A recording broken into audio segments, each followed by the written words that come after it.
Philadelphia, Mississippi, 1964.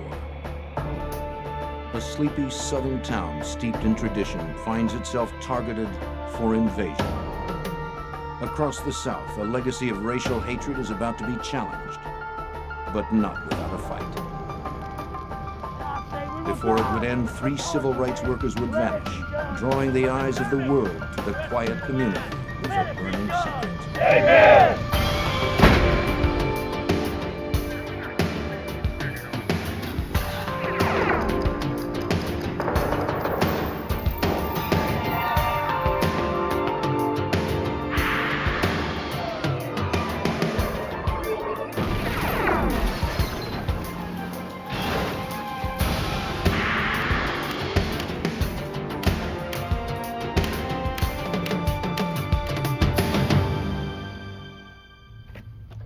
In the summer of 1964, Mississippi stood at the crossroads of history.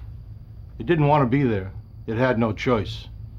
For the black population, the sultry air held the fragrant promise of civil rights.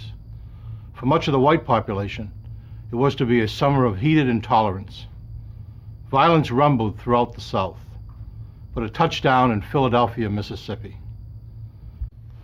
I'm Jim Kallstrom, former director of the FBI's New York office. The disappearance of 3 civil rights workers drew the attention of the nation to this small southern town. Named for the city of brotherly love, Philadelphia was not living up to its namesake. For in it, brotherhood was divided by race, and the city was ruled by men hiding behind hooded sheets. To solve the mystery of the missing workers, the FBI had to infiltrate and expose the Klan's invisible empire. Mississippi, circa 1960. The people here were like folks anywhere else, proud of their towns, steadfast in their beliefs, and resistant to change. But change was in the wind, and that wind was blowing relentlessly upon them from the north. In the summer of 1964, 1,000 students from northern universities prepared to go to Mississippi to teach Southern blacks about their voting rights as full citizens of this country. President Johnson was to sign the Civil Rights Bill in July. In a naive sense, it was to be the beginning of the end of black oppression. But generations of hatred cannot be diminished by simple legislation. The student action was spearheaded by COFO, the Council of Federated Organizations. It was an umbrella group that united an alphabet soup of organizations intent on winning civil rights for blacks. The mission was called the Summer Project. According to Joe Sullivan, an FBI agent at the time, that's not how the locals referred to it. It was labeled very quickly by the Mississippians as the summer invasion of Mississippi, which was forthcoming, and they were looking forward to it rather unhappily. So that was the genesis of the problem. As the invasion grew nearer, citizens steeled themselves against it. By day, life went on as it always had, and people whispered of the unpleasantness to come. But when the night fell, words turned to action, and the Ku Klux Klan, the invisible empire, began to stir. It wouldn't stay invisible for long. Civil rights workers training in Ohio knew their efforts would be countered by violence and terror, but they had no idea how far it would go or how fast it would escalate. For COFO, Mississippi, with its long history of segregation and rabid racial hatred, was the hardest target for change and the biggest prize.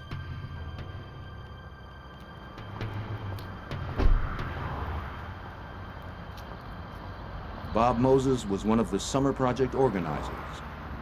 Mississippi is targeted in every black person's mind as the symbol of racism. And so as we mount our campaign down there, the question is in our minds, well, you can do all you want. You can pass a civil rights bill if you want to, and you can do this and that, but unless you have actual change in Mississippi, it's not going to really get rid of this infection, because Mississippi is the place where they brew it. 6 months before the students were expected in Mississippi, 24-year-old Michael Schwerner moved from New York to Meridian, Mississippi to establish a base of operations. Schwerner had approached Mount Zion Methodist Church in the nearby black community of Longwood for permission to use their space for COFO meetings. And we have got to stop it now, nip it in the bud. That's what we've got to do. But it's dangerous, it's dangerous. The residents of Longwood, who had peacefully coexisted with their white neighbors, found themselves at a crossroads. The church board had to weigh the benefits to the cause of civil rights against concern for their own personal safety.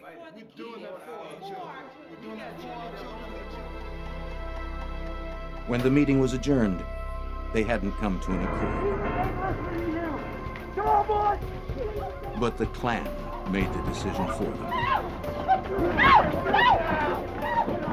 Several church members, including women, were badly beaten.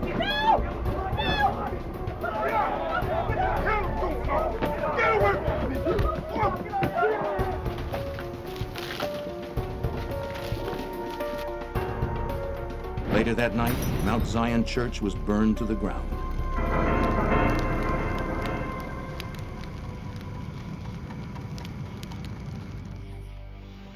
Though the fire was never investigated by local authorities, the FBI opened a file on the incident. FBI, ma'am. They were keeping a record of possible federal law violations which fell under their domain. They knew that once the students arrived, the summer promised to be long and hot. Just wondering if I could ask. The FBI called the file Mississippi Burning, or My Burn. They conducted their own investigation, asking church members what they saw that night. How did they know that? How did you know that? Though the Klan members had obscured their faces, witnesses recalled seeing a man in a truck wearing a sheriff's hat, suggesting that local law enforcement was involved. It wasn't surprising. Many in the South resented the federal government's intrusive push for integration. Local law enforcement often worked to maintain the racial status quo. The mood is defiance of the federal government, so you're going to defy any attempt by the federal government to change this. They're viewed as the enemy, right? So it's not just that black people are the enemy, the federal government is also the enemy. Jim Ingram, now the commissioner of the Mississippi Department of Public Safety, was an FBI agent in Jackson in the 60s. Back then, it was a thankless job. But we travel the state. We might be in Natchez, we might be in Philadelphia, we might be in Hattiesburg, working violent crimes committed against citizens of Mississippi. Therefore, we were away from our homes, and we would receive threats. Snakes were placed in mailboxes. There was always that threat, you better lock your car. You never knew what you might find in your automobile when you return. And also you had threats against your person and family. But despite all attempts at intimidation, the FBI's presence in the state was about to increase more than 100-fold. While setting up their COFO Operations Center in Meridian, Mississippi, Michael Schwerner and his wife Rita were joined by a 20-year-old plasterer named James Cheney. Good to have you aboard. This is my wife, Rita. Hi, how are you? Good to have you. Fine. Cheney, a Meridian native, knew the culture and political climate of the area. Sit down right here. Okay, dear. 24-year-old Michael Schwerner, a liberal from the Bronx, had an Ivy League degree in social work. His background couldn't have been more different from Cheney's, but the men were united in their goals. Very good to use that. Schwerner's friends called him Mickey, a name he seldom heard outside the office. Townspeople, and I'm talking now about the Klansmen in Meridian, called him Goatee. He wore a goatee, and they called him the Devil. Hi, Miss Peter Bob Moses. Schwerner and Cheney were later joined by Andrew Goodman, 20, a volunteer from Queens, New York, who had finished his training in Ohio just 1 week earlier. Yeah, Andrew, just put in that box right there. We'll be just leaving in a second. While Rita Schwerner returned to New York, the 3 men and other volunteer staff prepared for the first group of 200 civil rights workers from up north. The first wave of the invasion, scheduled to arrive on June 21st, 1964. That morning, Schwerner, Cheney, and Goodman drove from their base in Meridian to Longwood, 35 miles away, to talk to the Mount Zion Church members about the fire 5 days before. Cheney, who knew the area, would drive.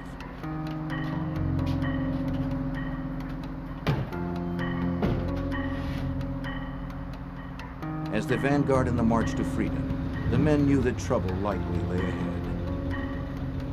Their ground rules were unambiguous. Stick to the main roads, cooperate with authorities, and never travel at night. They planned to be back that afternoon. Schwerner told his staff to call the COFO office in Jackson if he didn't phone in by 4 p.m. He never made the call.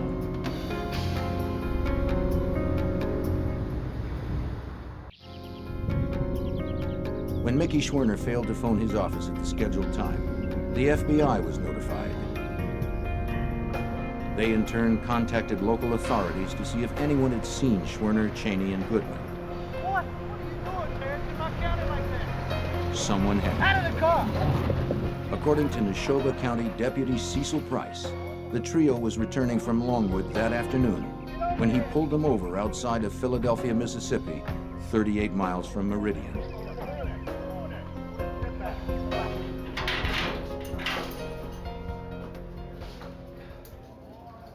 They were brought to the county jail in Philadelphia.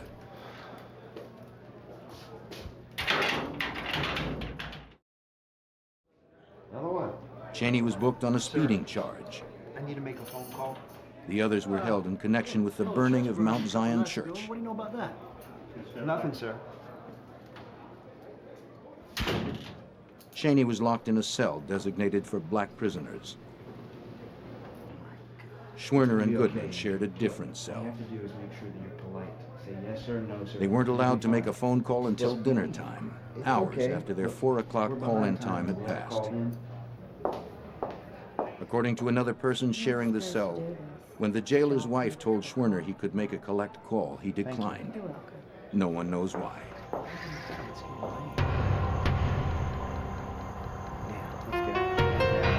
Eventually, after Schwerner paid Cheney's $20 bond, Deputy Price released the men.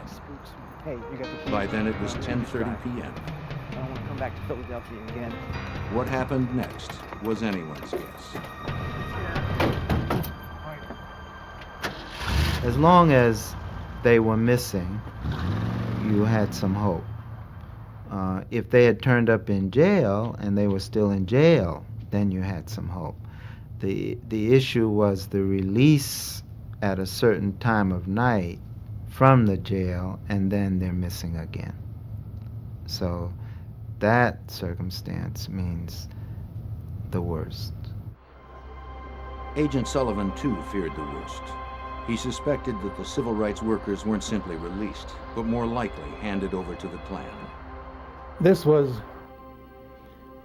a type of crime that I was familiar with. The lockup and then give away the prisoners instead of releasing them. I was familiar with this sort of thing. I was quite sure that this was what was in progress.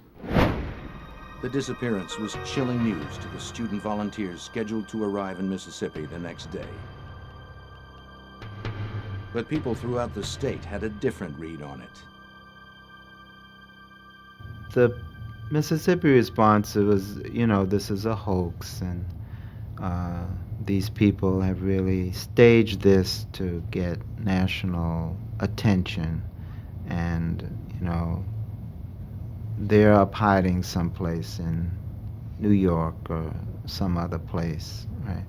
And this is just all a big publicity stunt. That was the official Mississippi response. There were widespread rumors, and we were told, I think it appeared in the papers too, that these people had set up a scam here and then vanished to Cuba, where they would leave the state of Mississippi embarrassed by what had happened to them. The investigation began with Deputy Price, the last person to have seen Schwerner, Cheney, and Goodman. He stuck with his story of releasing them around 10:30 p.m., but he couldn't account for his own whereabouts for about an hour afterward. For Joe Sullivan, dispatched from Memphis to lead the investigation, it was the only clue, and not much of one. All I know is they got in their car and they headed out of town, just like we told them to. The sheriff's office was a participant. That I was sure. I didn't have any proof. All I had was a history of having seen this sort of thing before. Well, we pulled them over and we brought them in here. At that point, I became more selective about who we were telling, what we were doing. The FBI began a search for any signs of the young men. No one had seen them, or at least they weren't saying so. Then, on June 23rd, 2 days after their disappearance, their station wagon was found. 2 Choctaw Indians from a nearby reservation had come across the smoldering vehicle the following evening. It had been burned to the metal in a swampy area called Bogachita Creek, 50 feet from the highway near Philadelphia.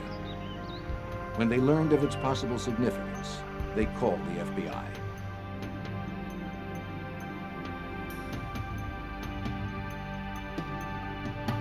Special Agent Jay Cochran was dispatched from Washington. An expert in firearms and explosives, he'd seen more than his share of civil rights violence.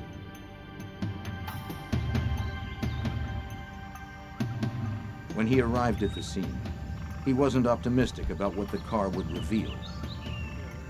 In examining the burned out vehicle, we were looking for any evidence of human remains. We were also looking then for any evidence that may have been left behind of any value in determining what happened to the civil rights workers. The car was too far gone to provide any clues.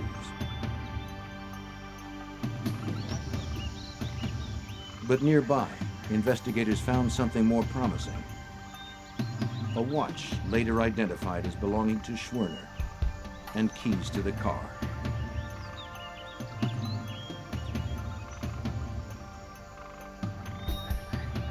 The watch had stopped at 12:45. It took no time at all for the news of the discovery to spread. The vehicle hadn't been recovered very long before the news was out on the police wires and the press wires and the neighbors' wires and the radio and so on. And we started to run a stadium at Bogachita, and that wasn't easy. For those so inclined, the discovery of the car only supported the idea of a hoax. But unofficially, investigators' hopes of finding the men alive had faded. It was obvious from the beginning that we weren't leaving until the bodies were located. Mr. Hoover wouldn't have countenanced that, and for that matter, neither would the general public. We were going to find those bodies if it took forever. Agent Sullivan contacted Director J. Edgar Hoover to ask for reinforcements. I told him that I thought I would need at least 25 men in short order, but I thought I would need more pretty promptly if it developed the way I was afraid it would. And he said, "What are you talking about?" And I said, "Well, I'm going to need 100 men." And he said, "There are 100 men coming." And they're real good guys, all right? Soon, 100 agents, aided by student volunteers, descended on Philadelphia to search for Cheney, Schwerner, and Goodman. You guys come with me and start checking the bushes over here. It wasn't enough. The men or their bodies could have been anywhere.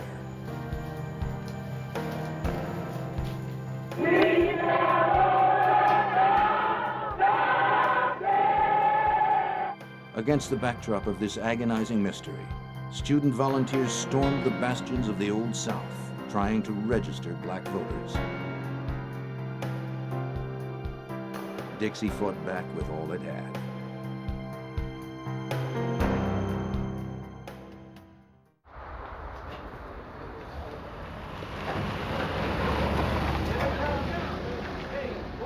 As the summer invasion pressed forward, the eyes of the world focused on Mississippi. In Neshoba County, Deputy Price and Sheriff Lawrence Rainey rebuffed the press. They felt the disappearance of the 3 civil rights workers didn't merit the attention it was receiving. And still the search continued.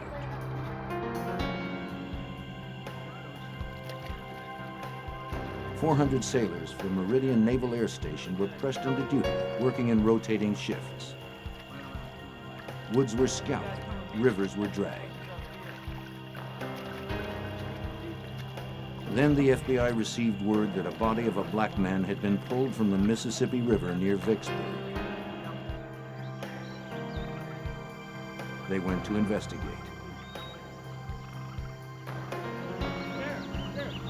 Though Vicksburg was 140 miles away, it was possible that Cheney's body may have floated downriver. It was the only lead in an otherwise dismal search. We discovered that that this body was not that of one of the missing civil rights workers. It was determined that he was the victim of a Klan lynching. It wouldn't be the only false alarm that summer as other lynching victims surfaced. Some had gone unreported, because in some areas, the Klan was the law. Finding the missing civil rights workers was the FBI's first priority, but busting the Klan was the ultimate goal. As the drive for voter registration continued, the hot Mississippi air crackled with hatred. Klan activity intensified. More than 60 black homes, churches, and businesses burned that summer, and that was just the beginning. I saw the violence. I saw the killing. I saw the people left homeless by fires. I saw churches burned in the middle of the night. I saw lives being lost for no reason whatsoever, by a group that felt they were right. To break the Klan's hold on the South, President Johnson authorized a new FBI office opened in Jackson, Mississippi, 3 weeks after the men disappeared. According to Agent Ingram, the days of subtlety were done. The FBI was taking off its gloves. In a matter of a few months, you had almost 300 agents working up and down. From this state runs about 400 miles from the coast up to the border of Tennessee, so we covered every facet of it. 82 counties, we had agents all over the place. While some agents continued to beat the bushes, others knocked on doors, hoping to find some leads. People were polite, but uncooperative. White boys and a black boy. Have you seen anybody? The FBI's tactic was to divide and conquer. Okay, thank you very much. Agents would attend Klan rallies, take photographs, copy down license plates, until they were asked to leave. By then, they had what they had come for. Then, the next time we talked with them, they'd say, "I'm not a member of Klan." "Well, you were at this Klan meeting. Why were you there? If you're not a member, you're a sympathizer. Do you know these people blew up a church? Do you know these people blew up a school that was trying to desegregate? Is this the way you want to operate?" And most would say no. So we found that being at some of the meetings was a deterrent for some. Some would stop coming because they didn't want us to visit them.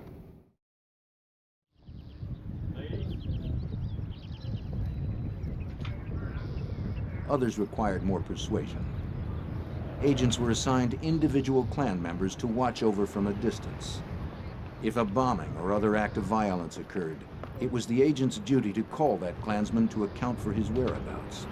Before long, you know, they did not like being summoned out of bed at 3 o'clock in the morning when a crime was committed 4 counties away, but after a while the wives said, hey, I don't want this anymore. My kids do not want it. And so before long you could talk with them and they understood where you were coming from. You got to know each other on a first name basis. Soon informants started coming forward. Some were housewives with stories to tell. Others were Klan members haunted by conscience who could provide some small piece of information away from the curious eyes of their neighbors. To provide additional incentive, civil rights and religious organizations came up with money to pay informants. The veil of silence began to lift. Some informants hinted that the investigation should begin at the sheriff's office, though Sullivan had already had his eye on Sheriff Rainey and Deputy Price. Deputy Sheriff Price was a key target in our thinking, as was Rainey, because Price didn't do very much without Rainey's authority. Our problem was to document what he had done, to find somebody who would tell us about it. An informant suggested talking with a young man named Wilmer Fay Jones. Agents located 19-year-old Jones living in Chicago. He had suddenly moved out of Philadelphia almost 3 weeks before the men disappeared. It wasn't by choice. I was told in town that this is the place. He told agents that his troubles began on June 1st when he went to a store in Philadelphia to get his class ring resized. The woman behind the counter was reluctant, but took his ring to fix. Soon after, he was arrested by Sheriff Rainey and Deputy Price. They locked him up for supposedly asking the shop clerk out on a date. He wasn't allowed a phone call. When they finally released him just after midnight, a gang of men were waiting for him.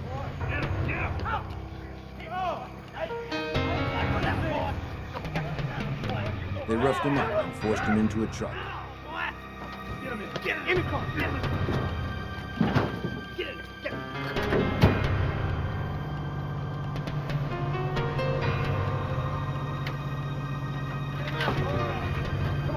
The vigilantes drove him to a secluded spot. They tried to force him into confessing that he had asked the clerk out. Better tell us, boy! He swore his innocence. The gang was prepared to kill him on the spot. But then one of the men, who they called the preacher, spared his life.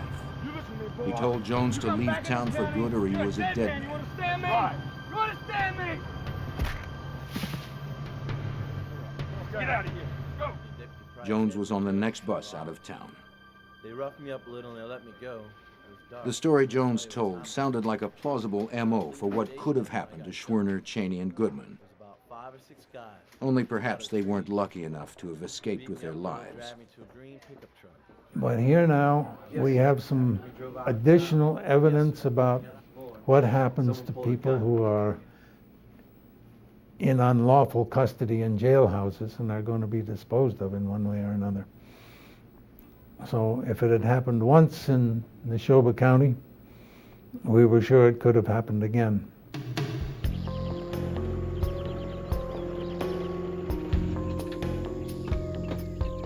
Believing that Jones may hold the key to the location of the civil rights workers' bodies, agents had him take them to the spot where the gang roughed him up. A search of the area turned up nothing.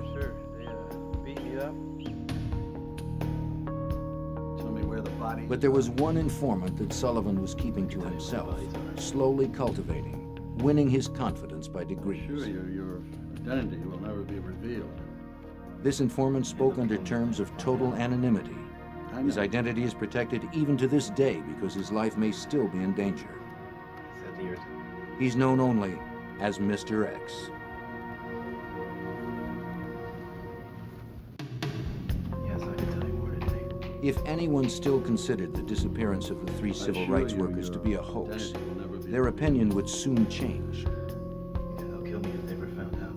The FBI's star informant was about to emerge. On July 31st, 1964, Mr. X agreed to talk to Agent Sullivan. After we finished our social chat, I said, "Are you going to be able to tell me anything significant tonight?" And he said, "I think I can tell you where the bodies are buried." And I said, "Tell me where." Mr. X told Agent Sullivan that Goodman, Cheney, and Schwerner were buried in an earthen dam at a place called Old Jolly Farm, owned by the wealthiest man in the county, Olin Burridge. But agents couldn't go there at once. They knew their moves were being scrutinized by the Klan. They didn't want to make it obvious they'd been tipped off to the burial location. A search warrant was issued for Old Jolly Farm. Sullivan sent Agent Cochran and others to the dam site.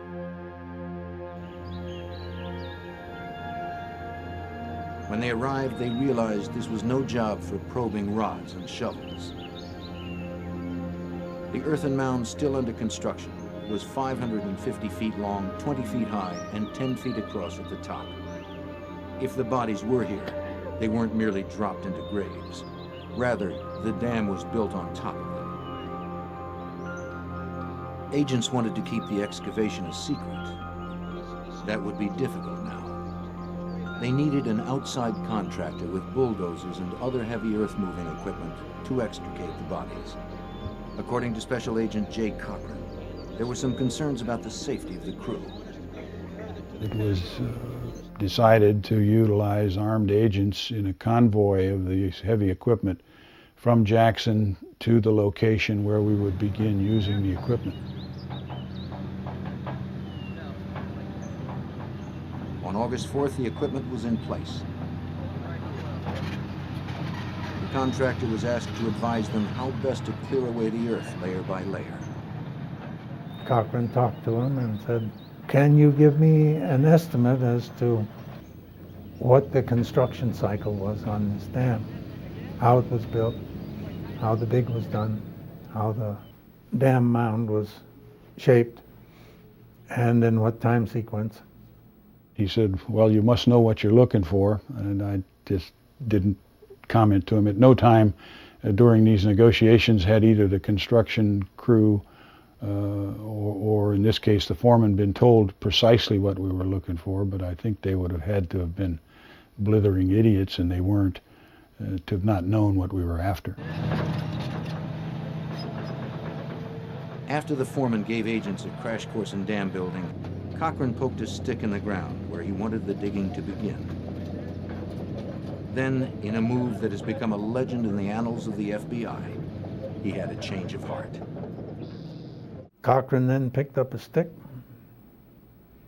and for reasons best known to his guardian angel, he walked 15 feet further and put the stick in the ground and said, "Dig here." And that's where they were.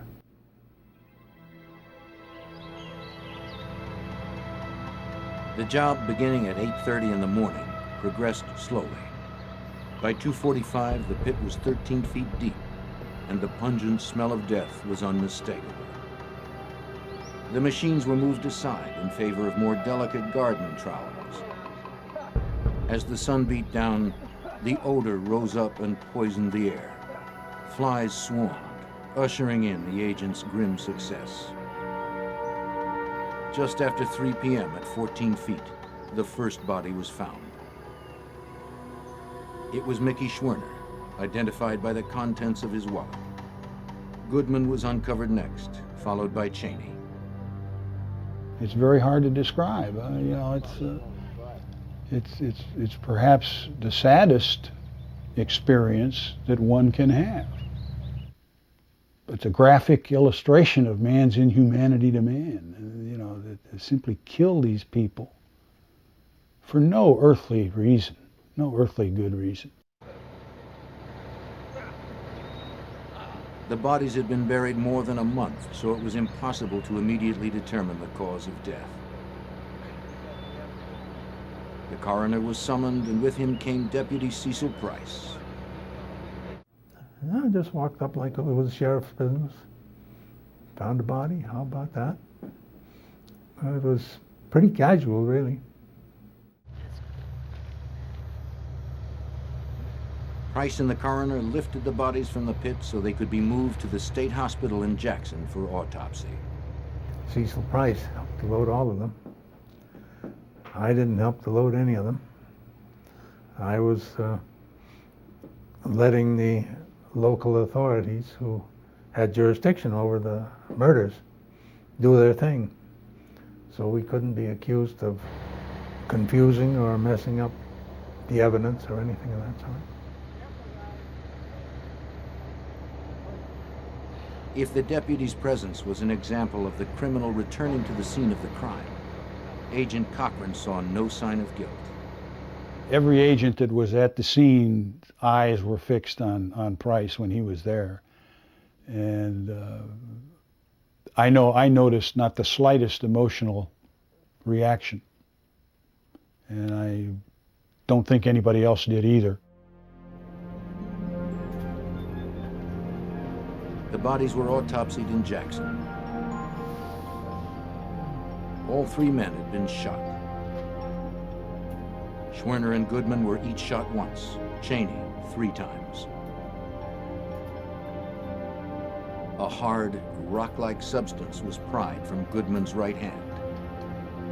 Whatever happened that night, the substance showed that Goodman's nightmare didn't end with a bullet.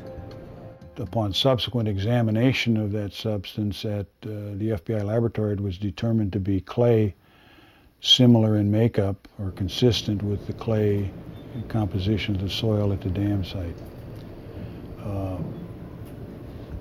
This would tend to suggest that at the time Mr. Goodman was laid in his grave, he was still alive.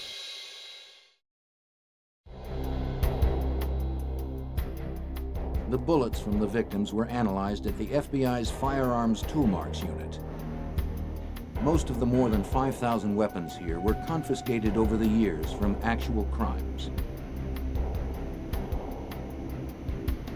Though its equipment has changed since 1964, the role of the unit remains the same: to match bullets to weapons. Today, the shooting gallery is the domain of Supervisory Special Agent Paul Tangren. The bullet will pass over defects within the barrel, and those are defects that are specific and unique to that firearm.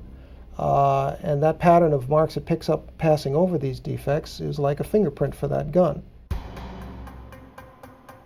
Bullets from a crime are scrutinized side by side.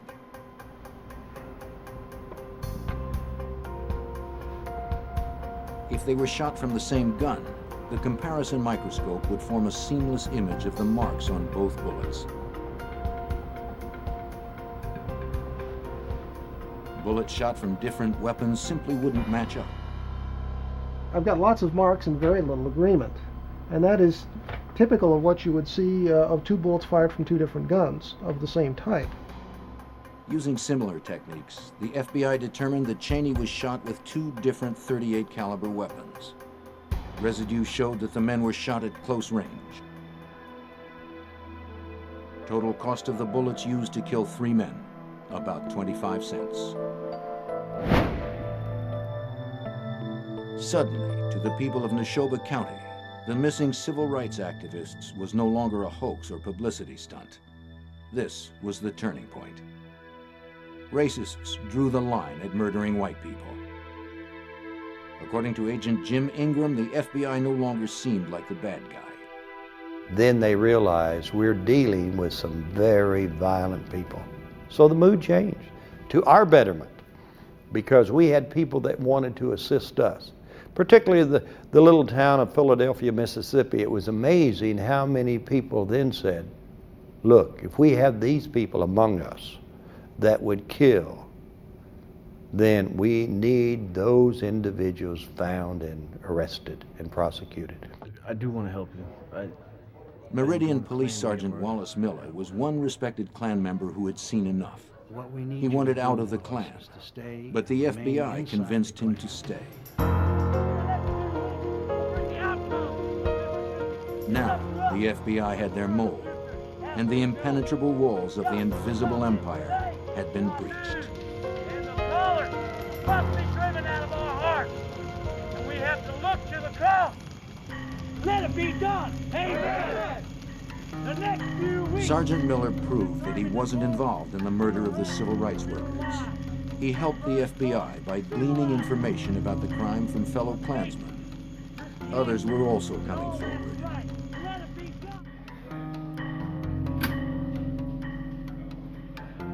Nobody knew that anyone else was talking. The information started to flow. From interviews with various informants, the FBI compiled a list of names of Klansmen who may have been involved. The same names kept coming up. Agents learned that the murders were the plan of Sam Bowers, the first Imperial Wizard, or head of the White Knights of the Ku Klux Klan of Mississippi. His right-hand man was Edgar Killen, known as the Preacher, because he was one. He was also apparently the same preacher that spared the life of Wilmer Fay Jones. So we had informants that could give us direct information. We had individuals who actually were involved in the shooting that gave us signed confessions. Confession led to confession. Slowly, a picture of the events that night took shape. Going down in Louisiana. Sir, I need to make a phone call. It was a plan of horrible simplicity. While Schwerner, Goodman, and Cheney were in jail, Deputy Price notified Preacher Killen, who rounded up fellow Klansmen.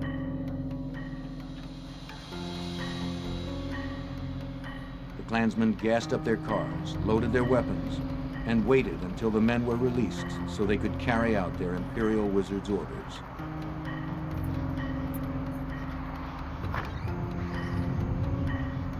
When the civil rights workers were released at 10:30, the Klan was ready. Let's head back to Meridian. How'd they treat you? Okay, but I didn't like it there. Yeah, spooks. Hey, you got the keys? You just drive. I don't want to come back to Philadelphia again. Let's get out of here.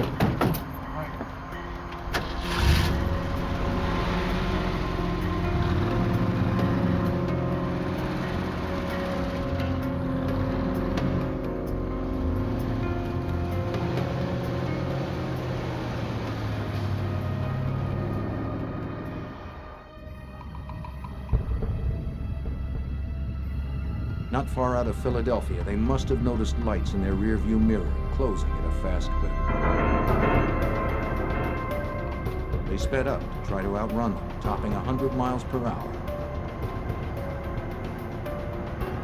One pursuer's car broke down, but two persisted. Deputy Price's cruiser was one of them. He hit the flashers.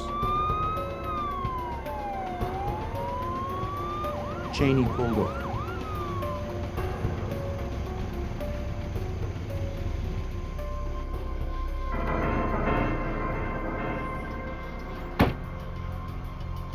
With you, boy. Deputy Price yanked Cheney from the station wagon. Out of the car. You shut up, boy. You were doing over 100 miles an hour in my county, boy. Don't make me chase you like that. You see this right? Schwerner and Goodman were escorted into the back of the patrol car. Get out of there. Whoa! As Cheney started to follow them, Price clubbed him with his blackjack and shoved him into his car. Get off, boy.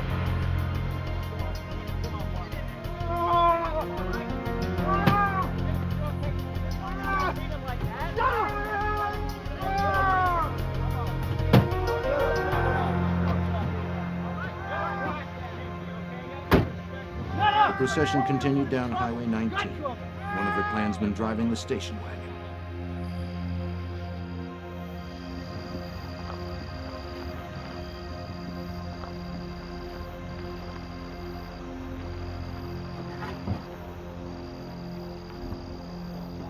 The murders occurred without fanfare. Schwerner was the first to die. The cars stopped on a dirt road. Schwerner was pulled out of the car, spun around, and shot point blank.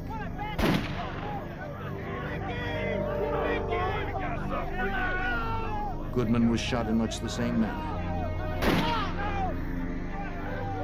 They saved Cheney for last, shot by 2 men.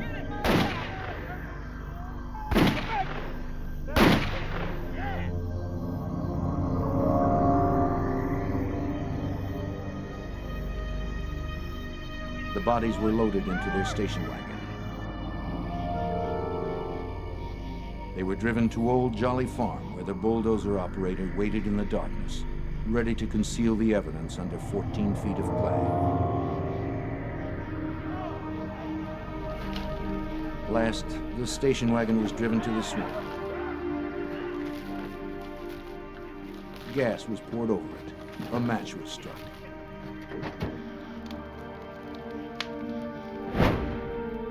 On November 25th, the FBI announced it knew who killed the civil rights workers. But murder charges fall under state jurisdiction, not federal. The best the FBI could hope to do was to convict on civil rights violations. They knew that Mississippi would be unlikely to file murder charges.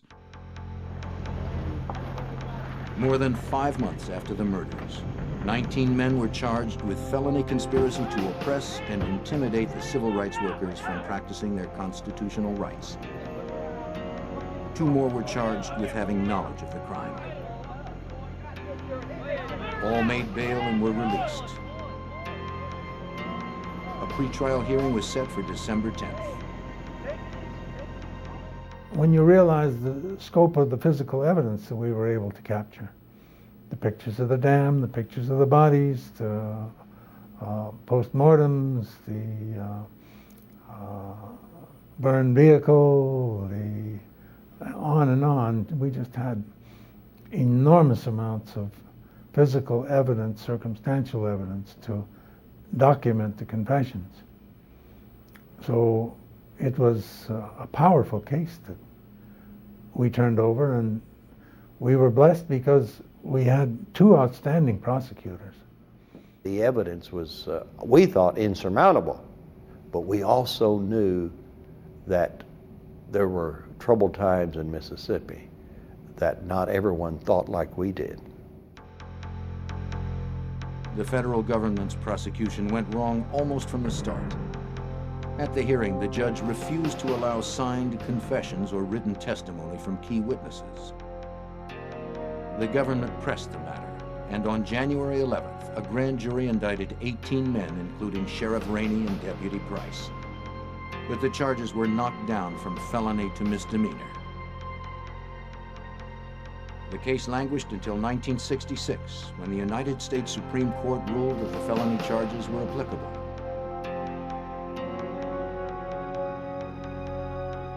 Three years after the murders, on October 9th, 1967, the trial was held at the federal courthouse in Meridian. For 10 days, the nation awaited the verdict. But none came. The jury was deadlocked. And immediately, the people there within the courtroom in Meridian, Mississippi, they burst into laughter and joyful hugging each other, saying, "Hey, we've won. It's a hung jury." Well, the judge said, "No, you're going to go back." And back they went to deliberate further. That next morning, October 20th, 1967, they reached a verdict.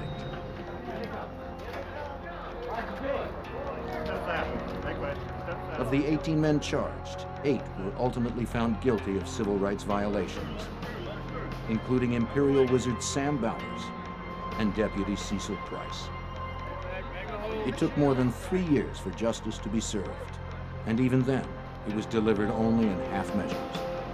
Bowers received the stiffest sentence, just 10 years. Cecil Price received 6. Sheriff Rainey and the preacher were acquitted. none of the men indicted was ever tried by the state for murder. Many of them still live in Mississippi, and though there's talk of reopening the Myburn files, all evidence in the case was destroyed years ago by court order. The hatred that split the nation was not so easily eradicated. According to civil rights activist Bob Moses, what happened in Mississippi marked the beginning of the great changes to come. What has changed in Mississippi is that before the 60s, Mississippi held itself as a state apart from the rest of the country, a place which was going to defy the country at any odds to maintain what was its racial apartheid.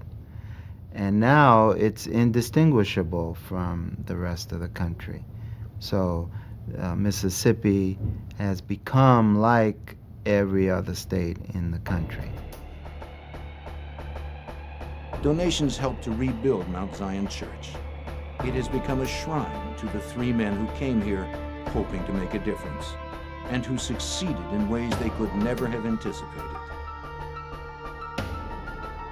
Nicky Schwerner and Andrew Goodman were buried in New York. James Cheney's grave is in the hills outside of Meridian, where it bears the scars of vandals.